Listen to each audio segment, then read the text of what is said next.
Vou contar mais uma linda história a partir de agora. Só que eu quero fazer antes um pedido para você.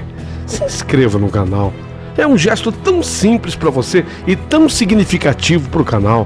Entra no canal, se inscreva, curta, põe teu joinha, acione o sininho. Para nós isso é muito importante. O canal ganha força e muito mais histórias a serem contadas. Por favor, se inscreva no canal.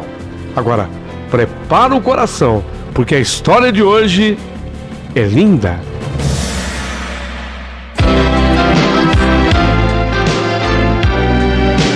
Rádio Emoção. Paulinho Boa Pessoa. A verdade de cada um.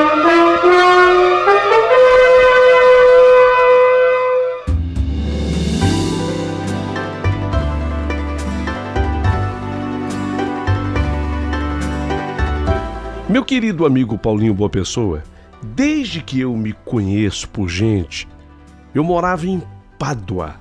Pádua é uma cidade na região de Vêneto, a norte da Itália. É conhecida pelos frescos de Giotto, na Capela Scrovegni, de 1303 a 1305, e pela imensa Basílica de Santo Antônio de Pádua, do século XIII. Essa basílica é simplesmente maravilhosa, Paulinho. É maravilhosa. A todos os ouvintes do seu canal, com as suas cúpulas de estilo bizantino e notáveis obras de arte. Vale a pena, viu? Quem não conhece ainda tem que conhecer Pádua e especialmente conhecer essa igreja, que é excepcional. Eu sou de lá, da terra de Santo Antônio de Pádua, mas não é exatamente onde ele nasceu, porque na verdade Santo Antônio ele nasceu em Portugal, nasceu em Lisboa, mas ele veio a falecer em Pádua. Então é por isso que ele é conhecido como o Santo Antônio de Pádua. Ele faleceu lá. Então eu sou da terra onde ele foi sepultado. O corpo dele está sepultado nessa igreja que eu estou convidando vocês a conhecerem, a Basílica de Santo Antônio, do Santo Casamenteiro, aquele do pãozinho de Santo Antônio, que sempre simboliza a fartura. Bem ali no centro histórico de Pádua, existem ruas com arcadas e cafés elegantes, frequentados por estudantes da Universidade de Pádua. Aí um capítulo à parte. A Universidade de Pádua foi inaugurada em 1222. Foi nessa universidade em que eu estudei e nela me formei. Ela é considerada a mais importante universidade da Itália, com cerca de 60 mil alunos. Basta que eu diga que nela estudou Nicolau Copérnico, o astrônomo e matemático que chocou o mundo ao dizer que o Sol era o centro do nosso sistema. Ninguém acreditava, todo mundo acreditava que fosse a Terra até ali. Então precisou de Copérnico para que ele viesse e mudasse tudo isso. E ele estudou, para o meu orgulho e o orgulho de todos que se formam lá, na Universidade de Pádua, inaugurada, portanto, em 1222. É essa a minha cidade, a minha terra. Minha mãe era uma mulata brasileira linda, de nome Ângela. Meu pai, um legítimo italiano chamado Vincenzo. De cara, eu tive a vantagem de aprender dentro da minha casa o português e o italiano. Mas tudo na minha vida começa a mudar quando, devido ao meu domínio da língua portuguesa, eu decidi que eu iria deixar a minha terra italiana e iria ao Brasil. Uma vez formada em medicina, eu iria ao Brasil para trabalhar num hospital particular montado em Recife. Mas desde que eu fiz o comunicado que eu iria para o Brasil, a minha mãe Ângela passou a sofrer muito. Uma coisa que, sinceramente, eu não conseguia, assim, entender exatamente o porquê, né? porque eu não conseguia exatamente entender o motivo, a razão. Porque meu pai não, ele compreendia e ele até achava bonita a minha atitude de eu vir prestar serviços no país que era da minha mãe. Sempre eu fora muito obediente aos meus pais e principalmente eu sempre fiz todos os gostos da minha mãe, mas eu estava tocada pela proposta brasileira. Eu encarava aquilo como um grande desafio da minha vida, sabe? Um grande desafio para mim. E depois havia um significado todo especial. Eu iria trabalhar em prol da saúde de uma gente com a qual eu tinha uma ligação estreita, a ligação inclusive sanguínea. A minha mãe, brasileiríssima. Mas, sinceramente, eu ainda não entendia o tamanho dessa ligação. Até ali, para mim, era apenas o Brasil o país de nascimento da minha mãe. O que não era pouco, mas, na verdade, havia algo em especial. Havia algo a mais. Eu ainda não tinha entendido o motivo.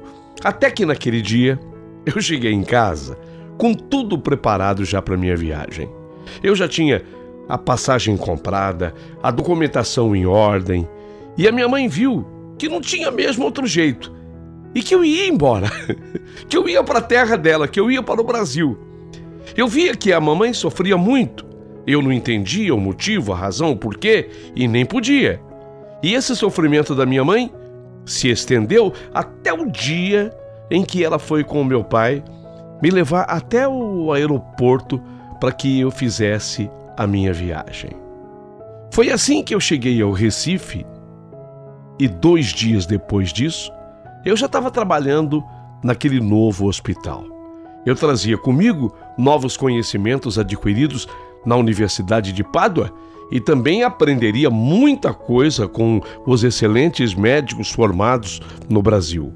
O intercâmbio é fundamental em todas as áreas, mas na medicina, então, é mais do que importante, né? É tudo. Na medicina, o intercâmbio é o que realmente faz com que o médico melhore a cada dia e a ciência idem. Com o começo do meu trabalho, eu tinha a certeza de que eu havia feito a escolha correta, a escolha certa. Os meus colegas de clínica me tratavam com todo carinho e deferência. Eu era a doutora Carina. A doutora Carina para lá, a doutora Carina para cá, sempre com muito respeito. Ao final do 2º dia de trabalho, eu resolvi ligar para minha mãe. Afinal, ela havia ficado tão sofrida, ela ficara muito abatida com a minha vinda, muito pior do que havia ficado o meu pai, por exemplo, e eu não entendia bem isso. Porque se ainda fosse o meu pai, seria mais compreensível. Não era o país dele, mas não, era minha mãe que ficou muito mal, sendo que ela nasceu e se criou no Brasil. Eu até achava que ela fosse gostar. Por tudo isso, eu resolvi ligar para ela. A mamãe me atendeu chorando e eu não entendia. Ô mãe, fica assim, eu tô na sua terra, eu tô no Brasil, o Brasil é lindo, mãe, eu tô na tua cidade natal, Recife.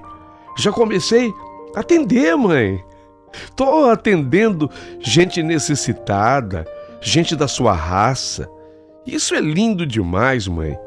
Isso deve servir para a senhora como um motivo até de alegria, de felicidade, de orgulho e não de tristeza, de choro. Ô mãe, para com isso, mãe. Ô filha, você tem razão, filha, eu sou boba mesmo. É que você nunca saiu de casa. Só agora, sabe, filha, que você tá com 30 anos é que você saiu. Eu sou muito apegada a você, filha. Eu não posso nem pensar em te perder, filha. Eu sinto muito a sua falta. Por isso que eu sofro tanto. Eu não posso nem pensar em te perder, filha. Mãe, que besteira, mãe. Me perder como, mãe? não vai me perder. Eu tô aqui no Brasil e hoje, tudo globalizado, o mundo tá tão pequeno, mãe. Mãe, tá bem, ó, não fica assim. Eu quero continuar trabalhando aqui, vou trabalhar todo vapor e eu quero seu apoio. Conto com a senhora, mãe. Me dá uma força daí, mãe. A sua bênção, minha mãe. Deus te abençoe, filha, mas eu tenho muito medo de te perder. Foi assim que terminou a nossa conversa. E minha mãe me prometeu que ela procuraria mudar e me passar força. E assim, mais uma parte do tempo se passa. A minha mãe fazia força para melhorar, mas eu percebia em nossos contatos telefônicos ela sempre apreensiva, sofrida. Mas ela piorou muito quando, 3 meses depois que eu já estava aqui no Brasil, eu falei para ela sobre o que estava me acontecendo. O que eu considerava que fosse uma coisa ótima, mas a minha mãe não reagiu bem. Ela não reagiu assim. Eu contei para ela que eu tinha conhecido, no ambiente lá do hospital, um rapaz que mexeu comigo. Em verdade, ele me fez perder o fôlego. Ele é alto, mulato, como éramos eu e a minha mãe. Ela é mulata, eu também saí com a cor da minha mãe. Para muitos, morena jambo, né? Cor de jambo. Mas, na verdade, da raça negra, eu e ela. E esse rapaz que eu havia conhecido era assim, alto, mulato. E, além de tudo, ainda tinha os olhos claros ele. Eu falei para minha mãe que Erivan, nome bonito, né? Erivan, diferente, me deixou bastante balançada. E falei isso com empolgação, pois eu sabia o quanto a minha mãe torcia por mim nessa área amorosa, onde eu ainda não tinha me encontrado. Ela sabia disso. Eu tinha tentado alguma coisa na Itália, mas não tinha ido muito bem, não tinha sido feliz. Mas a mamãe teve uma reação completamente inesperada por mim. Ai, não, filha, não se precipite, filha. Você não conhece esse rapaz direito, filha. Não, você não conhece a família dele. Olha, você não está na Itália, você está no Brasil. O Brasil é um país completamente diferente da Itália. Eu sei o que eu tô falando pra você, Karina. Eu sei. As coisas aí são bem mais complicadas do que você possa imaginar. As pessoas são imprevisíveis. Você pensa que conhece uma pessoa, mas ela geralmente não é nada daquilo que você tá pensando que acredita que ela seja. Por favor, filha. Filha, não se precipite. Ô, mãe, peraí, mãe. Eu tô até estranhando a senhora. A senhora é uma negra linda e parece que tá com preconceito contra a sua própria raça, mãe. Filha, não é nada disso, você não entendeu nada. É que você não conhece o Brasil. Eu sei o que eu lhe falo. Não se precipite. Eu prefiro que... Sabe, eu vou ser sincera com você. Eu prefiro que você conheça alguém aqui na Itália. Você não vê o seu pai? Seu pai, que homem maravilhoso que ele é. Ele só me propiciou coisas boas. O seu pai é especial. E é isso que eu quero pra você, sabe? Eu sou sua mãe. Você acha que eu quero coisa ruim pra você, Karina? Não, Karina, pra você eu quero o melhor. Ó, escuta, mãe. Escuta. Não se envolva com homem brasileiro. Eu sei o que eu tô falando. Já o fiz e quebrei a minha cara. Eu tô pedindo pra você, não se precipite. Olha, tudo bem, trabalhe aí por enquanto. Mas volte pra cá e deixe essa coisa de amor pra viver aqui na Itália. Sinceramente, era uma atitude que eu não esperava da minha mãe. Me causava profunda estranheza. Mas eu entendi que era algo que eu tinha que saber administrar. Então, eu passei a evitar falar do Erivan para minha mãe. Simples, eu vou cortar esse assunto do Erivan com ela. Mas, por outro lado, eu fui tirando também aquela armadura de bronze do meu coração.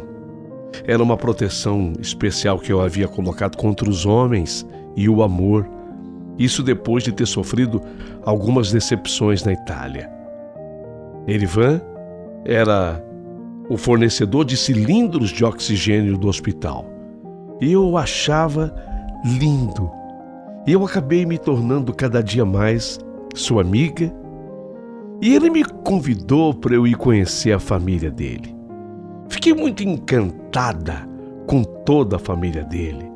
A sua mãe, a mãe do Erivan, me adorou.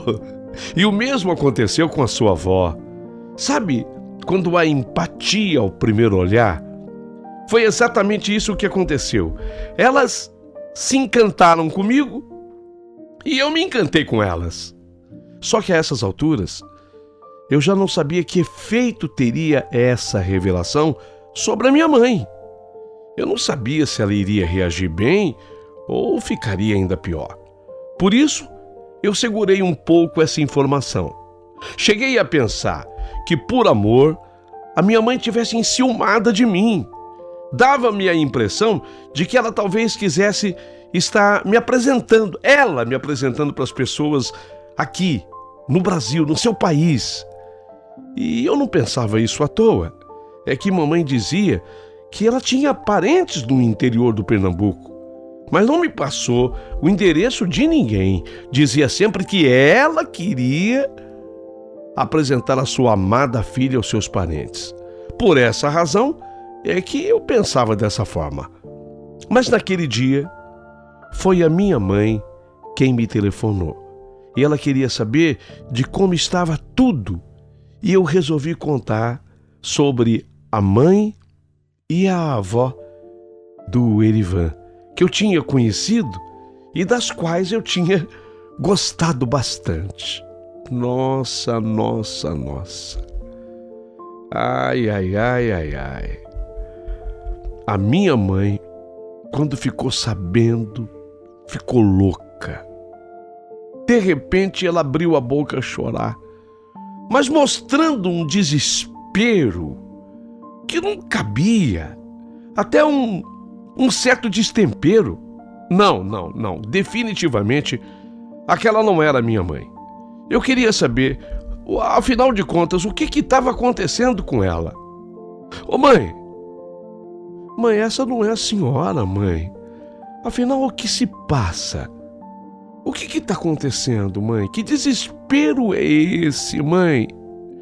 Quando eu falei assim, que desespero é esse, mãe? Ela deixou escapar. Paura. Paura, na língua italiana, é medo, é um grande medo. Paura corresponde no português a um pavor. É um pouco mais do que medo. E a minha mãe deixou escapar. Paura, filha. E eu não deixei escapar. Mãe, paura? Paura de quê, mãe? Tudo bem, filha. Tudo bem, eu não queria falar disso por telefone. E sempre evitei, mas agora não dá mais para adiar. Você tá se sentindo perdida, filha. E eu tô mesmo apavorada. Eu acho que se eu não falar com você, eu vou enlouquecer. Sinceramente, eu sinto que você tá maduro o bastante para saber, filha. Mãe, que é isso? Saber o quê? Filha, você tá madura para saber, eu vou te falar. O quê, mãe? Em primeiro lugar, filha, eu quero que você saiba que você é e para sempre será o amor da minha vida. Filha, você é meu tudo. Mãe, que bom, eu sei disso. A senhora também é tudo para mim. Mas o que é? Filha, você tem que saber. Você não é minha filha de sangue. Você não nasceu de mim. mas eu a amo acima de tudo nesse mundo. Eu a amo acima de tudo nesse mundo. Nossa, era uma revelação bombástica demais. Eu não tinha a menor desconfiança disso. Eu me sentia até muito parecida com a minha mãe, tanto que ela é mulata e eu também sou. Sinto que eu tenho traços de Vincenzo, meu pai. Eu sou uma mistura de uma mãe negra como ela é e de um pai branco como o Vincenzo. Fiquei chocada. Era tudo muito surpreendente para mim. Ô mãe, o que a senhora está me falando, mãe? Como assim? Não sou sua filha biológica? E se eu não sou, serei eu filha de quem então? Oh, filha amada. Isso não podia ser por telefone, filha. Mas agora que eu já comecei, eu tenho que ir até o fim. Escuta, tem alguém por perto de você? Não, mãe, não há ninguém. Pode falar, eu tô sozinha. Vou falar tudo. Mas a história é longa, filha. Olha, filha, os seus pais são brasileiros. Apenas os conheci superficialmente. E eu me sinto envergonhada, eu nem sei por onde começar. Mas eu vou te contar, eu vou te confessar. Eu cometi um crime muito cruel. Eu cometi um crime muito cruel contra os seus pais, especialmente contra sua mãe. E até mesmo eu cometi um crime cruel. Perdão, Jesus, esse pedacinho de novo. E até mesmo eu cometi um crime cruel contra o meu marido. Porque o seu pai, ele nem sonha com essa história. Ele pensa que você é filha dele mesmo. Mas a verdade é que eu roubei você no hospital. Nossa, quando eu escutei isso, eu queria que tudo fosse apenas um pesadelo. Mas era tudo tão real. Quando recuperei o fôlego, eu perguntei: Mãe,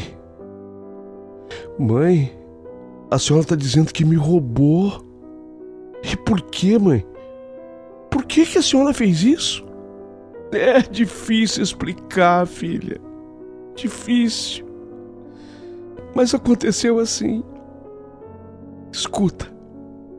Eu falei para você que a história é longa. Presta atenção. Eu estava recém-casada com seu pai quando eu descobri que eu era estéril. Eu não podia ter filhos. E seu pai sempre me pressionando para que eu desse um filho para ele. Não era só, sabe, um filho para ele. Ele tinha, na verdade, loucura para ser pai, é verdade. Mas havia uma outra questão. A sua avó, a mãe do papai, tinha uma carga de preconceito muito grande por ele ter se casado com uma negra. E o seu pai sabia que um bebê seria capaz de verdadeiro milagre. Uma criança aplacaria bastante a carga daquele preconceito todo. Além de realizar um sonho dele também de ser pai. Quando eu me vi, filha, impotente para ter um filho, a não ser que eu me submetesse a um rigoroso tratamento e ainda assim, sem nenhuma garantia de sucesso, eu precisaria de muito tempo. E aquele tempo eu não tinha. Eu tinha medo de perder aquele homem que eu tinha conquistado. Aquele homem que eu tinha me casado com ele. Muito medo. Foi aí que eu inventei um plano maquiavélico para salvar o meu casamento. Eu amava o seu pai e eu não podia perdê-lo, filha. Inventei uma falsa gravidez. Enchi a barriga de comida e depois eu enfiava o dedo na garganta e provocava vômitos para simular enjoos. Foi quando eu mostrei um exame positivo para a gravidez que eu comprei esse exame de uma enfermeira. A gravidez, obviamente, era falsa. Cheguei a usar um enchimento na barriga para simular para a família a gestação. E foi aí que eu viajei para o Brasil. Comuniquei a viagem a seu pai quando eu já estava praticamente embarcando. Eu disse que me sentia insegura na Itália para ganhar o nenê e eu voltei para que o parto fosse realizado no Brasil. Seu pai, na hora que ele soube, ele queria largar tudo para vir ao meu encontro, para vir para o Brasil comigo, mas eu sabia que ele tinha um negócio muito importante na Itália e que se saísse em viagem, ele poderia perder uma grande oportunidade, uma grande chance. Deu tudo certo. Enquanto isso, eu viajei vindo ao Brasil. E aqui no Brasil, meu plano era esse. Eu saí em busca de alguém que quisesse me doar um bebê. Não raro no Brasil, tem sempre alguma mulher que oferece um filho, uma filha em adoção.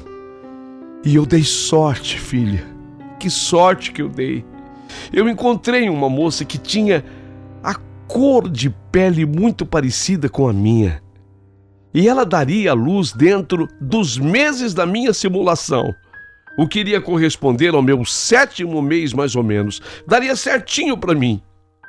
Eu estava com o dinheiro e custeei tudo para ela, do hospital, da maternidade. Mas aí, filha, quando você nasceu, você era a coisa mais linda do mundo.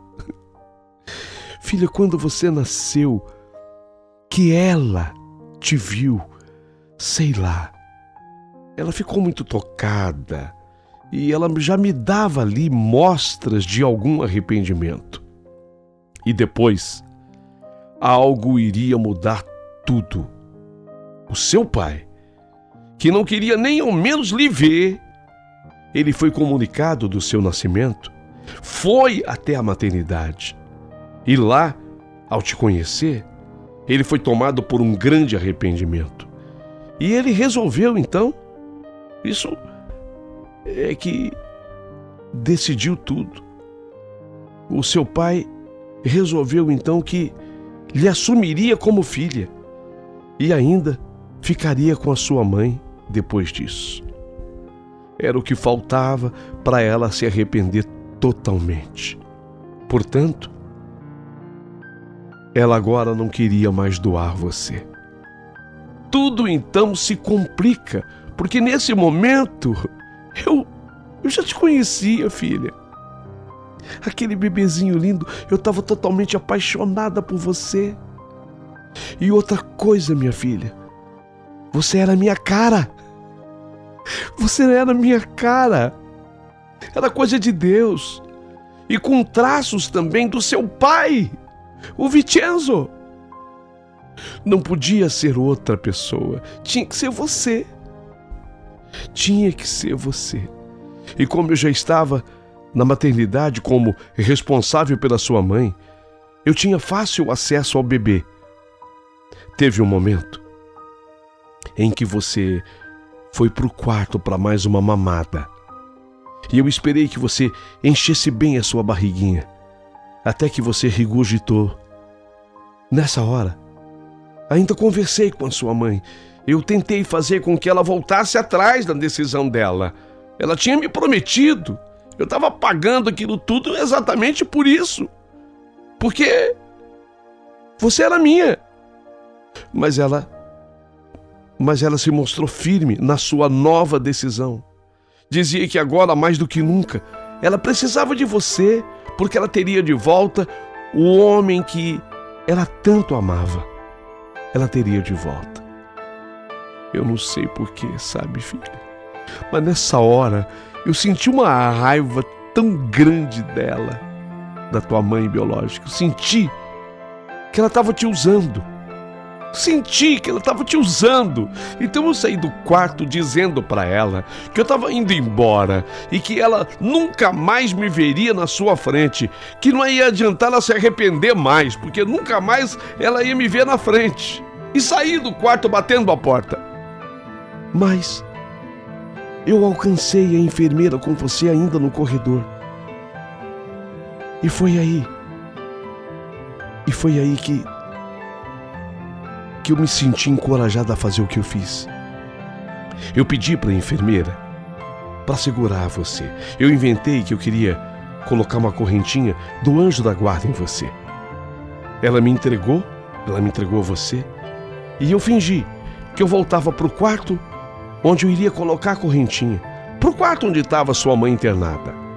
Mas assim que eu saí da vista da enfermeira, eu peguei outro rumo. Eu saí por um corredor que deu para os fundos do hospital. E quando me toquei, eu já estava na parte externa da maternidade. Ganhei as ruas, peguei o primeiro táxi e eu fui direto para um cartório onde eu lhe registrei meu nome inicialmente. E foi com esse documento que eu embarquei para a Itália, mas trazendo você comigo, minha filha. Trazendo você comigo como minha filha e filha do Vincenzo. Foi isso, filha. Foi por amor. Meu Deus, a revelação era muito forte. Minha mãe estava me dizendo que eu tinha sido roubada por ela. Eu sabia quantos crimes tinham sido cometidos nessa história, mas muito pior do que os crimes era tudo que se passava pela minha cabeça agora. Era uma mistura, sabe? Era uma mistura de pensamentos. Afinal, quem seria a minha mãe biológica? E o meu pai biológico? Quem seria?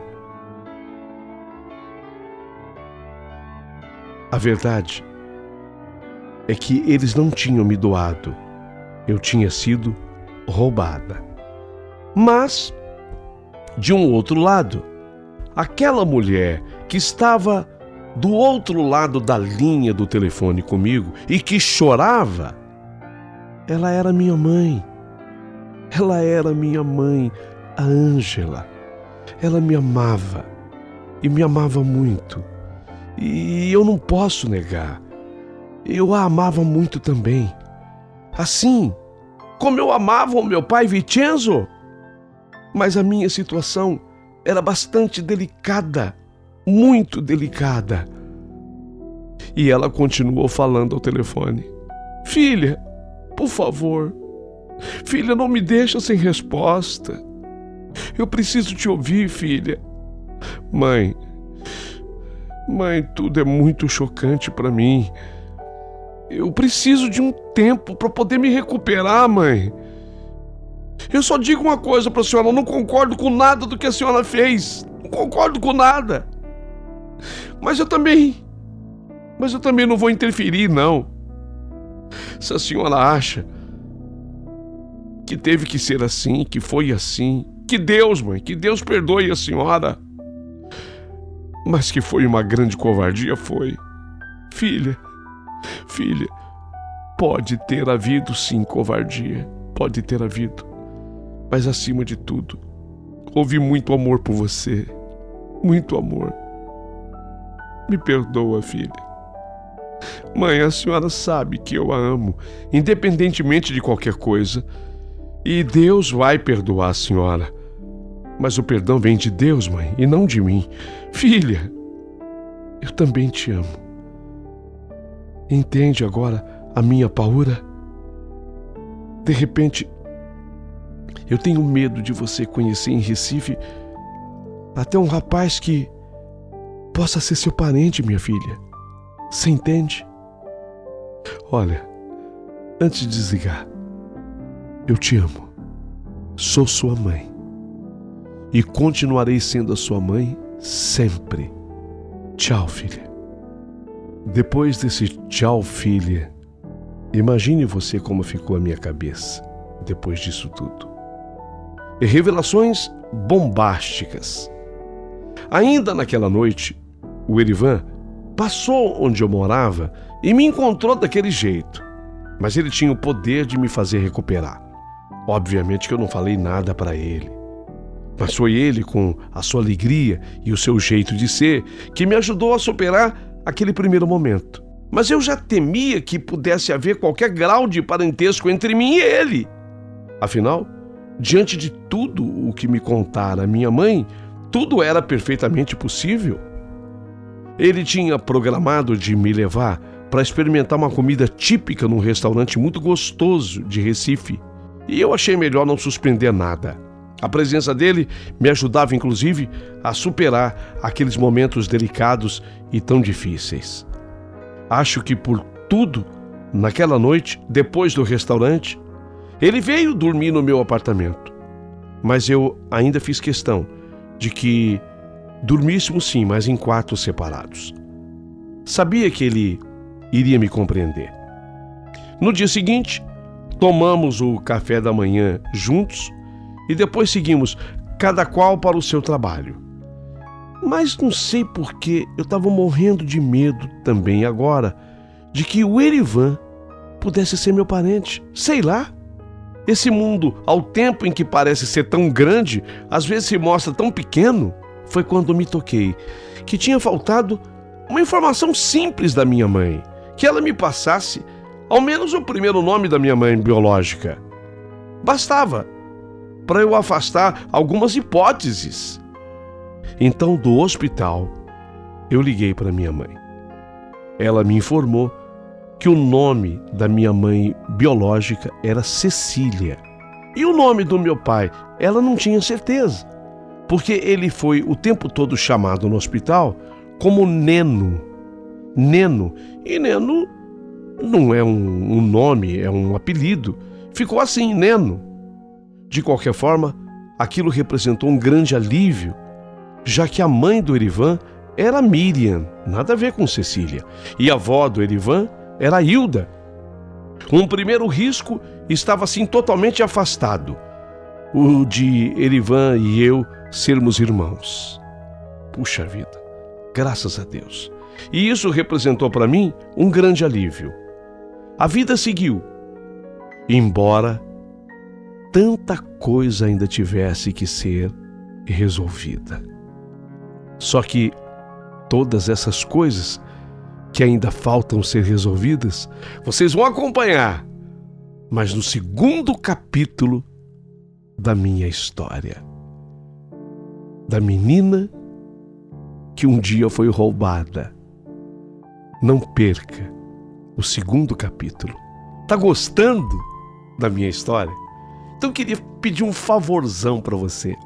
Se tá gostando, curta, dá o seu joinha. É um gesto tão simples para você, mas de tão grande significado para o canal. Outra coisa importante, se inscreva no canal para que a gente faça esse canal melhorar e crescer. E fundamental que eu vou falar agora, mande um valeu demais para o Paulinho Boa Pessoa. Então, se você quiser ajudar, por gentileza, faça a sua doação. Tá fácil? Abaixo do vídeo tem o valeu demais. Clicou ali em cima, tá valendo. Manda a tua ajuda.